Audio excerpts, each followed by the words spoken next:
woke up, I think it was a Sunday morning, and it hit me that the first thought I had was not to go get my medicine. I have been in chronic pain for 9 to 10 years. My pain, I've learned over the years, originates in my neck, but mostly I feel it under my right shoulder blade. Nerve pain that actually radiates down my arm has caused a lot of issues with numbness and tingling. The orthopedist I'm currently seeing back home told me that I've actually tried everything he has to offer. So I've been to physical therapy, chiropractic. I've actually had a spine surgery. I've seen multiple orthopedists, multiple chiropractors. I had a discectomy, C5-6, which did actually provide relief for a good portion of my pain at that time. They went through my neck with a fairly large incision, which is very scary to me. Went in and removed the disc, replaced it with cadaver bone. The recovery was rough, but within 6 months, there was recurrent pain at a different disc level, but it progressed and got to the point that it was just as bad as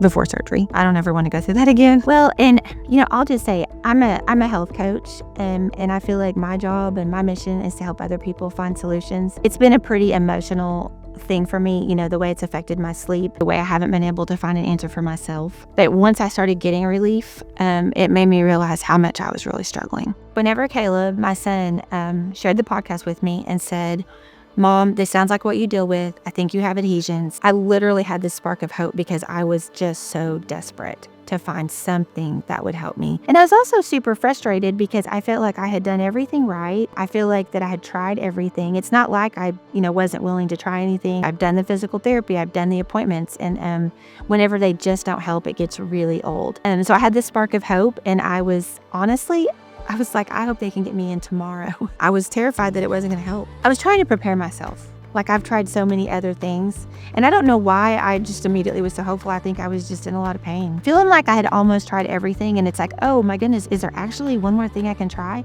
And then it's like, don't get too excited, Sherry. This probably isn't gonna work. Nothing works. First day coming in, my pain was an 8 to a 9. And it had been that way for a long time. I would say I am between a 2 and a 3 today. This has changed my life. I can honestly say that I was struggling. I wasn't willing to admit that most days, but I was really struggling. It definitely affected my mood. I feel lighter. I feel like I've had more energy. I'm sleeping better. I mean, a lot of that is not taking as much medication. I didn't realize how, it was kind of just making me a little more sleepy, probably affecting my clarity just a little bit. It was all pretty low dosages of everything, but when you have to take it every single day, your body keeps score of that. I definitely had a dependence on it. That's always been a concern of mine. I'm very aware of the dangers of that.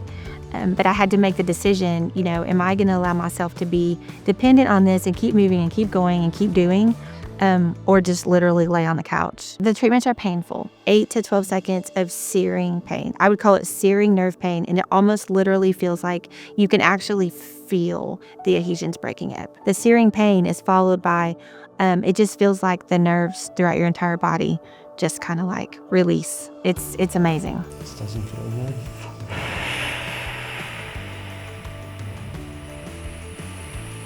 Good. She's a champ. It's the only way to survive it. It is the only way to survive. I'm very grateful to all of you. I'm very grateful to Dr. Chris. Forever grateful that he was willing to do the podcast and be vulnerable and share his story, because in doing that, and I tell people this all the time, you can help other people, and he's helped me. It's changed my life. I don't throw this around much, but he's a difference maker.